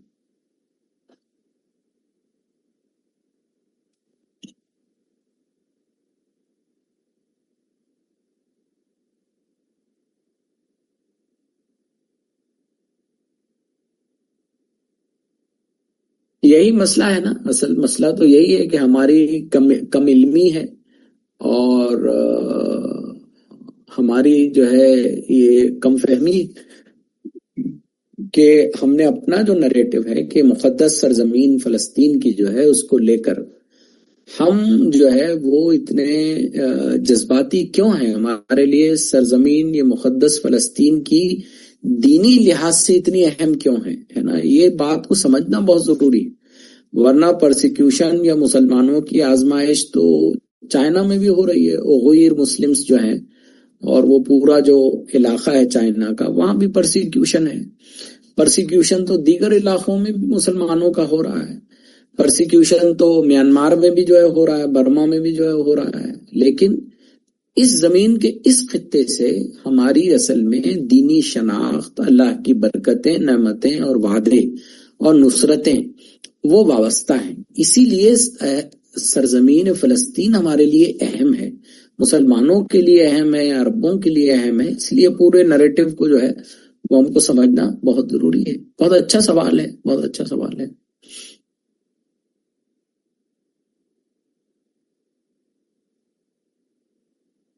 وہی ان کے اندر اصل میں یہ جو ریسزم کا جذبہ ہے. دیکھیے کیا ہوتا ہے نا، جب آپ اب ہوتے ہیں نا، بچے ہوتے ہیں گھر میں، تو اب اگر بچے بہت لاڑ کا ہو ایک کوئی بچہ، اب آپ اس کو لاڑ کیے جا رہے ہیں تو اس کا دماغ ستیاناش ہو جاتا، اس کے دماغ میں جو ہے نا فطور بیٹھ جاتا، اس کو لگتا میں سب سے بہت بھاری ہوں، بہت میں وہ ہوں. تو بنی اسرائیل کے ساتھ بھی یہ ہوا کہ ایک ایسی نسل، ایک ایسی قوم جو چنندہ ہے، جس کو عادت لگ گئی ہے نا ایک کے بعد ایک نبی ہماری ہی نسل میں آتے ہیں، ہم چنندہ نسل ہیں، ہمارا خون بہت پاک ہے، بڑے اعلیٰ ہم ہیں، انبیاؤں کی نسل ہم ہیں، انبیاؤں کے سلسلے میں آتے ہیں. ملت میں یہی ہے نا. ابھی وہ جو سید زادوں کا پورا جو نریٹو ہے کہ بھئی اللہ کے رسول صلی اللہ علیہ وسلم سے وہ جو پورا شجرے کو ٹریس کرتے ہیں کہ بھئی سید جو ہوتے ہیں وہ دوسرے مسلمانوں سے جو ہے بہتر ہیں، اعلیٰ ہیں اور افضل ہیں. تو یہ جو قسم کی سوچ ہوتی ہے نا، وہ سوچ اصل میں انسان کو پھر مجبور کر دیتی ہے کہ وہ پھر اپنے علاوہ کسی اور آدمی کو جب دیکھتا ہے تو وہ اس کو حقیر سمجھتا ہے، وہ چھوٹا سمجھتا ہے. وہ یہ سمجھتا ہے کہ یہ فرد جو ہے وہ لائق تحسین نہیں ہے، یہ فرد جو ہے لائق ذمہ داری نہیں ہے. اور قرآن مجید اس کو ایک بہت بڑی بحث بناتا ہے اور وہ بحث بنا کر پیش بھی کرتا ہے. تو پورے سورہ بقرہ میں ہم دیکھیں تو یہی عہد ان کو یاد دلایا گیا، ان کو کہا گیا بھی آپ تو ہمارے اتنے لاڈلے تھے، آپ تو ہمارے اتنے شاندار لوگوں میں سے تھے کہ ہم نے جو ہے آپ کو اتنا چنا تھا، اتنی محبتیں، اتنی برکتیں ہم نے آپ کو دی تھی، لیکن اس کے بعد بھی آپ نے جو ہے ہمارے لاڑ پیار اور نعمتوں اور عنایتوں کے ساتھ آپ نے یہ کیا. تو وہ مسئلہ ہے وہ بنی اسرائیل کا کہ بھئی وہ اسماعیل علیہ السلام کو قبول کیوں نہیں کرتے ہیں، اور ہاجرہ علیہ السلام کو جو ہے وہ کس طرح سے پیش کرتے ہیں. اسماعیل علیہ السلام کو نعوذ باللہ من ذالک ایک باسٹرڈ چائلڈ جو ہے وہ کہتے ہیں. تو اس طرح سے ہے کہ بھئی ہاجرہ علیہ السلام جو تھی وہ لونڈی تھی حضرت ابراہیم علیہ السلام کی، اور انہی سے جو ہے اسماعیل علیہ السلام آئے ہیں. تو وہ جائز بیٹے نہیں ہے، ایک ناجائز اولاد ہے، نعوذ باللہ من ذالک. تو یہ طرح کی چیزیں ہیں.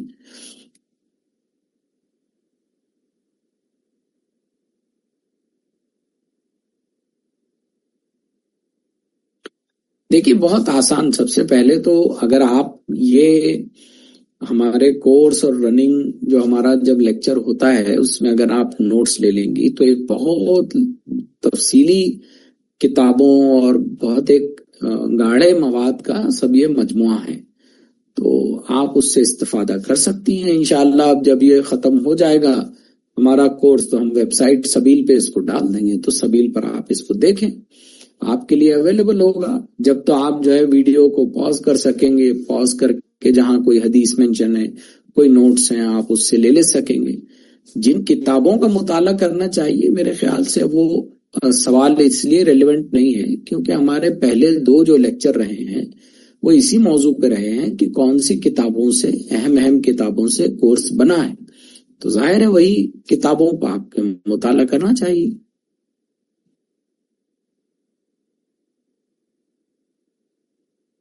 انشاءاللہ آئندہ کے لیکچرز میں آئے گا کہ یہود کا عقیدہ کیا ہے، عزیر علیہ السلام کو کیسے اپنا بیٹا کہتے ہیں، اللہ کا بیٹا کہتے ہیں۔ بہرحال وہ آئندہ لیکچرز میں آئیں گی تفصیلات انشاءاللہ۔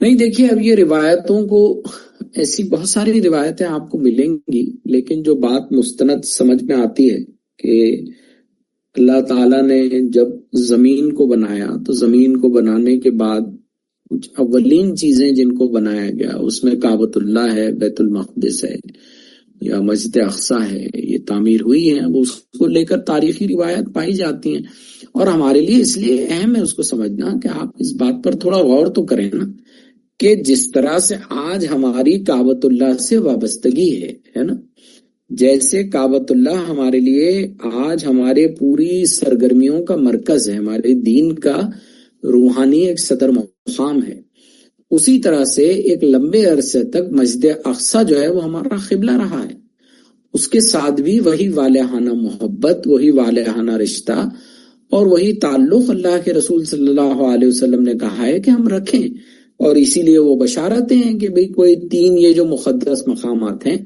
ان کے پاس جائے گا، وہاں جا کر اگر چراغ کوئی جلائے گا تو اس کو جو بشارتیں دی گئی ہیں یہ ہمارے لیے بہت اہم ہے کہ بھئی کس طرح سے آپ کعبۃ اللہ بھی جائیں، کس طرح سے مدینہ منورہ بھی جائیں، لیکن مسجد اقصی ہم نہیں جا پاتے ہیں، اور یہی جذبے نے تاریخ میں اسلام کی بڑے بڑے لوگ جو ہے وہ پیدا کیے ہیں۔ سلطان صلاح الدین ایوبی ہیں جنہوں نے فلسطین بعد میں فتح کیا، حضرت عمر کے دور میں پہلی مرتبہ فتح ہوا، اور پھر اس کے بعد آپ دیکھیں ورلڈ وار کے بعد اور تمام چیزیں جو 19th 18th سینچری کی ہوتی ہیں ان کی اپنی ایک تاریخ ہے، کیسے خلافت عثمانیہ میں رہا، اور پھر یہ جو پورا نیشنلزم کا بھوت سوار ہوا نا دنیا میں، تو عرب کے خطے بھی یہ بھوت کا شکار ہوئے کہ اٹالین بولنے والوں نے کہا کہ بھئی اٹلی ایک ریاست ہو، فرینچ نے کہا کہ فرینچ کی ایک ریاست ہو، انگلش نے کہا کہ انگلش کی ہو، جرمنز نے کہا جرمن کی ایک ریاست ہو، رشینز نے کہا کہ ہماری ایک ریاست ہو، تو جارڈنین نے کہا کہ ہماری ایک ریاست ہونی چاہیے، عراق والوں نے کہا ہماری ایک ہونی چاہیے، ایران والوں نے کہا کہ ہم قدیم سویلائزیشن ہے ہماری ہونی چاہیے، عربوں نے کہا ہماری ایک ہونی چاہیے۔ تو پورے خلافت عثمانیہ کے جو ٹکڑے ٹکڑے ہوئے ہیں وہ اسی جذبے کے تحت ہوئے ہیں۔ قومیت کا جو جذبہ ہے یہ بڑا خطرناک جذبہ ہے، تو یہ جو قومی سیاست کا جو جذبہ ہوتا ہے بہت ڈینجرس ہوتا ہے، اور یہ پورا جو مسجد اقصی کی تعمیر، اس کو بنانا اور وہ کس نے بنایا ہے، اور آگے چل کر بھی یہ پوری تاریخ کو ایک انداز سے جو پیش کیا جاتا ہے وہ یہی ہے کہ اصل میں وہ ہماری دینی روایات کا بھی حصہ ہے، اور اس سے ہماری دینی شناخت بھی وابستہ ہے، اور اس سے جو ہے وہ بڑی بڑی اللہ کی بشارتیں اور نعمتیں بھی وابستہ ہے اس علاقے سے، اس لیے وہ ہمارے لیے مقدس ہے۔ اور بہرحال روایتیں بہت ساری آتی ہیں، وہ ایک اپنا تاریخ کا حصہ ہے۔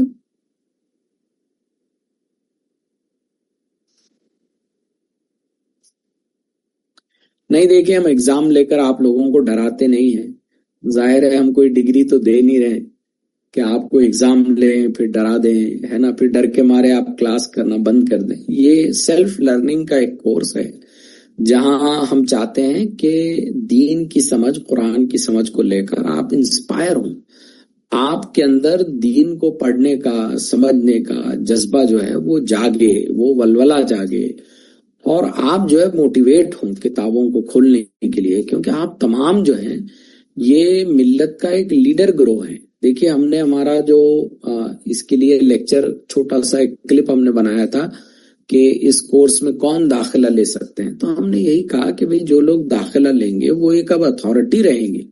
اگر آپ سے اب کوئی بھی بنی اسرائیل کی تاریخ پہ کوئی بات کرنے کے لیے کہے، کوئی فلسطین کے کسی پروگرام میں جانے کے لیے کہے، تو اب آپ کے پاس ایک شاندار مواد ہے، پوری تاریخ آپ پیش کر سکتے ہیں، لوگوں کو ایجوکیٹ کر سکتے ہیں۔ یہ دراصل میں کورس کا اہم مقصد ہے انشاءاللہ۔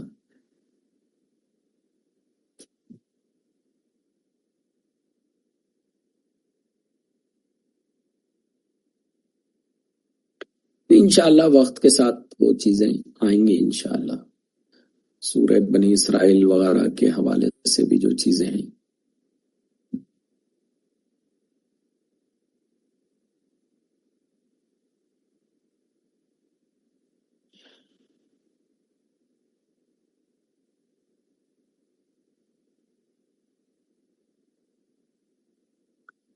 یہ اچھا سوال ہے کہ بھئی زیادہ تر انبیاء اس سرزمین میں جو ہے وہ کیوں آئے، اور پھر دیگر انبیاءوں کا کیا ہے۔ تو ہم روایت سے ہم کو معلوم یہ ہوتا ہے، احادیث سے، کہ 1,24,000 انبیاء الگ الگ موقعوں سے وہ جو ہے وہ بھیجے گئے، وہ دنیا میں آئے، دنیا کے الگ الگ خطوں میں آئے۔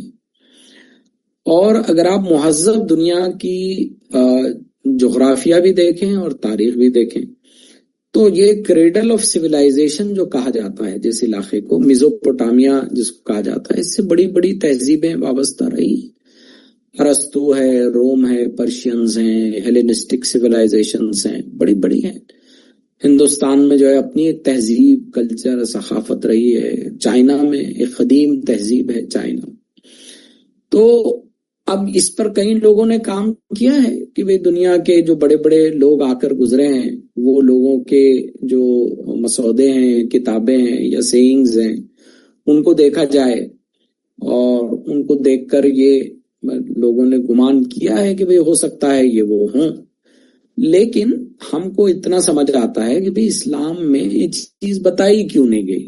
تو بہت سمپل بات ہے، اگر مجھے 1,24,000 اور دنیا کے ہر ایک خطے کا تذکرہ کرنا ہو، اور وہاں بھیجے گئے ایک ایک نبی کا تذکرہ کرنا ہو، تو آپ ذرا امیجن تو کریں کہ آدھے صفحے پر مشتمل بھی اگر میں ایک نبی سے متعلق بات کہوں، اس کے بارے میں بات کہوں، تو 1,24,000 کا مطلب ہے 60,000 صفحات ہے نا۔ تو 60,000 صفحات پر مشتمل کتاب، وہ کتاب کی اہمیت، اس کی ویلیڈیٹی، اس کے جامعیت جو ہے وہ پوری طرح سے ختم ہو جاتی ہے۔ لیکن یہ 1,24,000 میں سے جو مرکزی اہمیت رکھتے ہیں، جن کی تاریخ بتا کر میں تمام کی تاریخ کو ایک پروٹوٹائپ کے طور پر اگر بیان کر دے سکتا ہوں، تو قرآن مجید کا یہ انداز رہا ہے کہ اولو العزم جو انبیاء رہے ہیں، اور یہ بڑے انبیاؤں کی جو تاریخ رہی ہے، انبیاء تو بہت سارے آئے، لیکن یہ جو بڑے نبی ہیں، یہ بڑے نبیوں کا جو ہے وہ تذکرہ کیا جائے، اور ان کی زندگی اور ان کو بھیجے جانے والی وحی کا تذکرہ ہوگا، تو دنیا بھر میں بھیجے گئے لوگوں کا نمائندگی جو ہے وہ ہو جائے گی۔ ظاہر ہے پہلے جب لوگ آتے تھے تو چھوٹے سے وقت کے لیے آتے تھے، مختصر سے ایک کسی قبیلے کے لیے آ جاتے تھے، ہو سکتا ہے کہ جغرافیائی اعتبار سے ایک بڑے چھوٹے سے حصے کے لیے آئے ہوں، جس کو آپ آج کی اصطلاح میں ڈسٹرکٹ کہیں، کہ بھی آپ کا کہیں کا کوئی ڈسٹرکٹ ہے، مہاراشٹر کا کوئی ڈسٹرکٹ ہے، تلنگانہ کا کوئی ڈسٹرکٹ ہے، یا کرناٹکا کا کوئی ڈسٹرکٹ ہے، دلی کے جیسا ایک چھوٹی سی کیپٹل سٹی ہے، اس زمانے میں وہ بہت بڑا ہوتا تھا وہ علاقہ، ہے نا۔ تو ہو سکتا ہے کہ اس طرح کے علاقوں میں آئے ہوں۔ تو اللہ تعالیٰ کی حکمت یہ ہے، جو قرآن کی حکمت جو سمجھ میں آتا ہے جس سے، وہ یہ ہو سکتی ہے کہ واللہ عالم بالصواب، کہ مختصر انداز میں ان انبیاؤں کا تذکرہ کر دیا جائے کہ جن سے سب کا حق جو ہے وہ ادا ہو جائے۔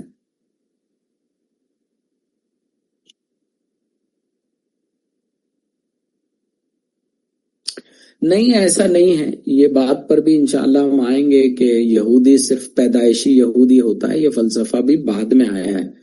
یہودی جو ہے آپ بن بھی سکتے تھے، یہودی آپ جو ہے وہ شادی بھی کیا کر سکتے تھے، اور شادی کے بعد بھی یہودی آپ بن سکتے تھے. یعنی کرسچن سے آپ نے شادی کر لی تو آپ یہودی بن گئے. تو بہرحال یہ سب تھا. لیکن بعد کے دور میں جب الگ الگ فرقے یہودیت کے بنے تو اس نے نسل پرستی کی جو شکل اختیار کی ہے وہ اس نے جو ہے اس طرح کی یہ بات بنائی ہے جو آج ایک مسلم حقیقت بن گئی ہے. تو تاریخ میں ایسا نہیں رہا ہے. اس پر بھی انشاءاللہ کسی لیکچر میں آگے آنے والے لیکچروں میں بات آئے گی انشاءاللہ اس پر.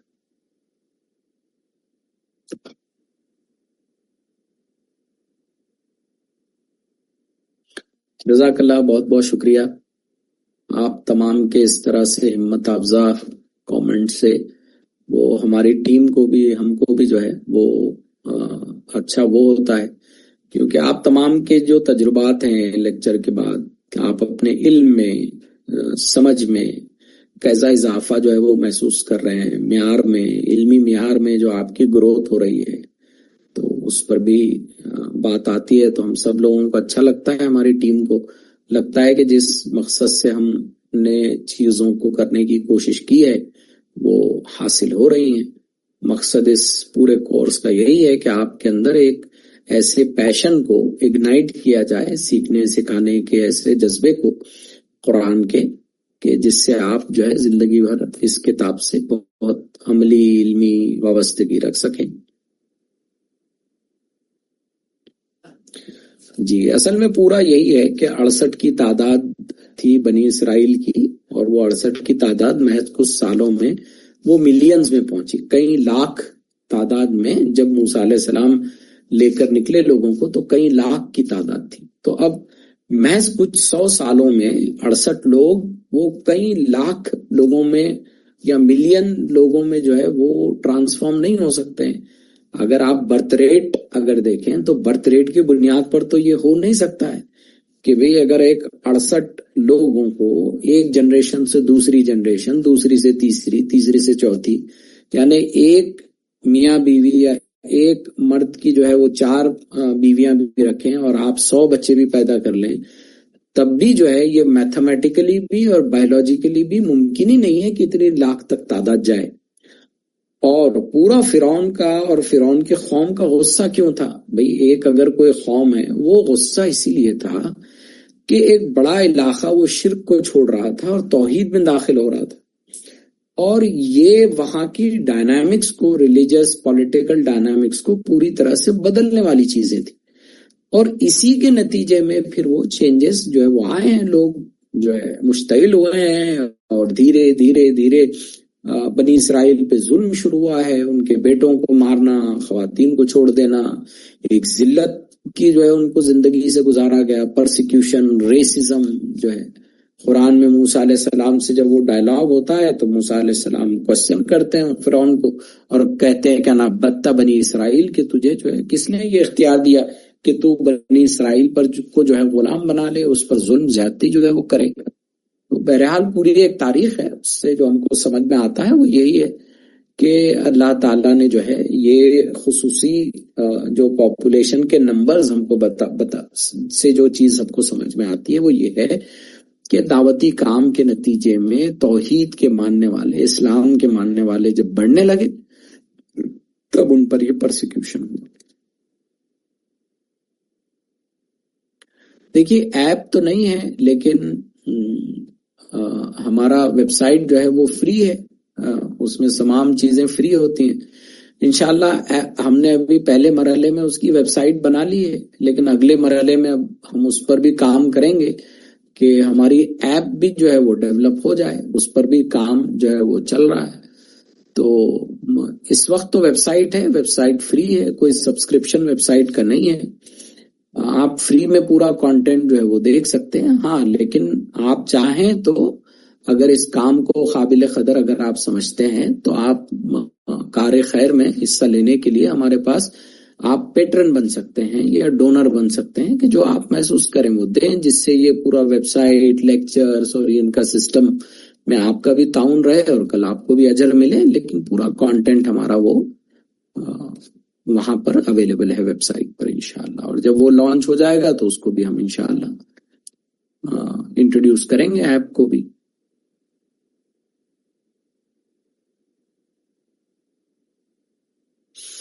دیکھیے یہ تو پوری ایک تفصیلی تاریخ ہے، اور میرے خیال سے ہمارے، کیونکہ آپ جو ہے ہمارے کورس کا حصہ بھی ہیں سمیہ باجی، تو میرے خیال سے جب ہمارے یہ لیکچرز آئیں گے، یعنی سورہ بقرہ کے لیکچرز آئیں گے، سورہ یوسف وغیرہ کے لیکچرز جب آئیں گے تفسیر کی کلاس میں ہماری تہجد والی، تو انشاءاللہ یہ موضوع تفصیل سے آئے گا انشاءاللہ.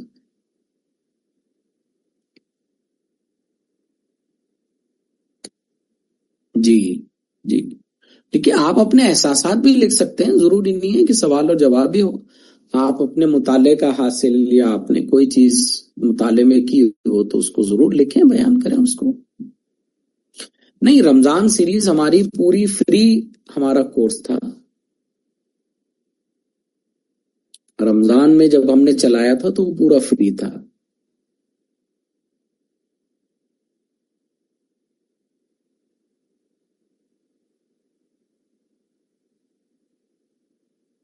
اچھا سوال ہے کہ ان کو اپنے نبیوں پر فخر نہیں تھا. اصل میں آپ ان کی پوری نفسیات دیکھیں گے کہ نبیوں سے وہ کیسا جو ہے وہ ڈیل کرتے ہیں، تو ان کا وہ اتنے ایروگنٹ ہو گئے تھے نسلی اعتبار سے کہ نبی کو بھی گنتے نہیں تھے. وہ احترام تو ضرور تھا، لیکن آپ پورا موسیٰ علیہ السلام سے آپ دیکھ لیں سورہ بقرہ میں کیا انداز ہے گفتگو. کہتے ہیں یا موسیٰ ذرا جاؤ، یہ لاؤ، ذرا اپنے رب کو بولو، یہ کرو وہ کرو. بالکل نبی کو تو بالکل وہ ایسے گنتے ہی نہیں تھے. یہ اس طرح سے جو ان کا حال تھا. تو انبیاؤں کے احترام سے متعلق بھی، یعنی آپ ذرا غور تو کریں کہ نبیوں کو قتل کر دیا اس قوم نے، تو کیسی ناہنجار قوم رہی ہوگی، کیسی نامعقول اور نالائق جو ہے قوم رہی ہے. اس کے تکبر کی، نسل پرستی کی کتنی انتہا رہی ہوگی. اللہ نے اس پر ذلت اور مسکنت جو طاری کی ہے یوں ہی تھوڑی کی ہے، اس کے پیچھے ایک وجہ ہے. جی اب ہم نے وہ رمضان والا ہمارا بھی جو کورس ہے ویب سائٹ پر جو ہے وہ پے وال کے پیچھے ہے، تو رمضان والے کورس کو ہم نے رکھا ہے. باقی کانٹینٹ بہت سارا ہے، یعنی ہمارے پورے جز تبارک، جز عامہ کے لیکچرز ہیں، اس کے بعد علوم القرآن کے لیکچرز ہیں، ہسٹری آف تفسیر کے لیکچرز ہیں. یہ تمام کے تمام ہمارے سارے فری ہیں. انشاءاللہ یہ کورس بھی جب آ جائے گا تو یہ بھی انشاءاللہ اسی لحاظ سے رہے گا انشاءاللہ.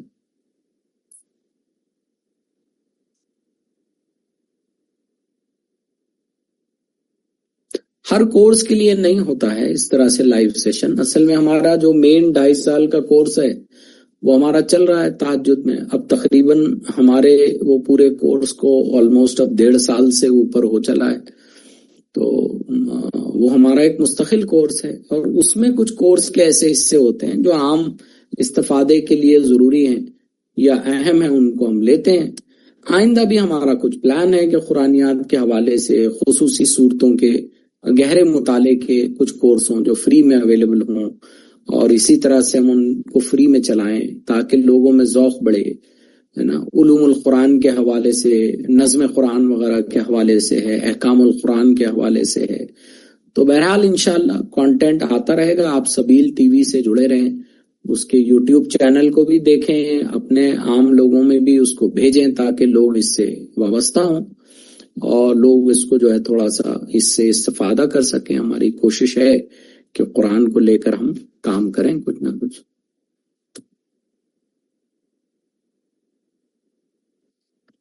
دیکھیں آپ اس اعتبار سے جوائن کر سکتے ہیں کہ وہ کورس کا ایک مستقل پارٹ ہے جس کو ہم قرآن کور ٹو کور، یعنی کہ جو ہمارا یہ موڈیول ابھی جو چل رہا ہے وہ اس میں یہ ہے کہ سورہ فاتحہ سے سورہ ناس تک کی پورے قرآن مجید کی جو تفسیر ہے اس کو ہم کمپلیٹ کریں. تو ظاہر ہے کہ اب جیسے جیسے یہ تفسیر چل رہی ہے تو وہ کلاسز بھی چلتی ہیں، اور وہ جیسے جیسے ہوتی جاتی ہیں تو وہ اپلوڈ بھی ہوتی چلی ہے. تو آپ کی جو کلاسز مس ہو گئی ہیں وہ سبیل پر آپ کو اویلیبل ہو جائیں گی، جن کو آپ دیکھ لے سکتے ہیں. اور جو کورس کے حصے آپ کے چھوٹے ہیں وہ ویب سائٹ پر اویلیبل ہیں، تو آپ جوائن کر لے سکتے ہیں. کیونکہ ابھی تو سورہ بقرہ چل رہا ہے، ہم نے جز تبارک، جز عامہ مکمل کیا ہے، پھر اب سورہ بقرہ ہے، پھر سورہ آل عمران، پھر دیگر صورتیں چلتی رہیں گی انشاءاللہ اسی طرح سے. جزاک اللہ، بہت بہت شکریہ. انشاءاللہ اور بھی آپ مزید جیسے جیسے ہم کورس میں آگے جاتے جائیں گے انشاءاللہ تو مزید آپ اور آپ کے علم میں اور دیگر چیزوں میں آپ اضافہ بھی محسوس کریں گے. جی بہت جی شکریہ، بہت بہت شکریہ. ہماری یہ والی بیچ بہت خاص ہے، بالکل صحیح ہے. یہ ہماری تیسری بیچ ہے اصل میں جو بھی چل رہی ہے، تو یہ بڑی اچھی بیچ ہے ہماری. تو بہت اچھے سے سسٹم پورا ہمارا چل رہا ہے. تو کوآرڈینیٹر سے بھائی ہمارے گزارش ہے، دیکھیے ہمارے طلبہ بھی جو ہے وہ ریکویسٹ کر رہے ہیں، تو کم سے کم آپ ہمارا جو یہ والا گروپ ہے اس میں ہمارے جو یوٹیوب کے ویڈیو ہیں، سبیل ٹی وی کی تو ہے لیکن یوٹیوب کی جو لنک ہے وہ آپ ڈالیں اس کے اندر. یوٹیوب چینل جو ہمارا ہے اس کی لنک ڈالیں، اس میں پورے لیکچرز اچھی چیزیں آ رہی ہیں. اس میں بھی 3 ویڈیوز آتے ہیں ایک ہفتے میں، ایک منگل کے روز، ایک جمعرات کے روز اور ایک سنیچر کے روز. تو آپ بھی دیکھیں، اوروں تک اس کو فارورڈ کریں انشاءاللہ. تو کوآرڈینیٹر سے گزارش ہے کہ بھئی جو لیٹسٹ کچھ ویڈیوز آئی ہیں ان کو تھوڑا سا آپ ڈسکرپشن ایڈ کر کے ہمارے گروپس میں کوئی نہ کوئی ریگولرلی فارورڈ کرے انشاءاللہ. تو سب لوگ استفادہ بھی کریں گے اور زیادہ جگہ تک سبیل کا پیغام بھی پہنچے گا انشاءاللہ. تو میرے خیال سے آج 10 منٹ سوال جواب زیادہ ہو گئے انشاءاللہ. تو آئندہ کل کی کلاس میں پھر اب ملاقات ہوگی انشاءاللہ. جزاکم اللہ خیر. السلام علیکم ورحمۃ اللہ وبرکاتہ.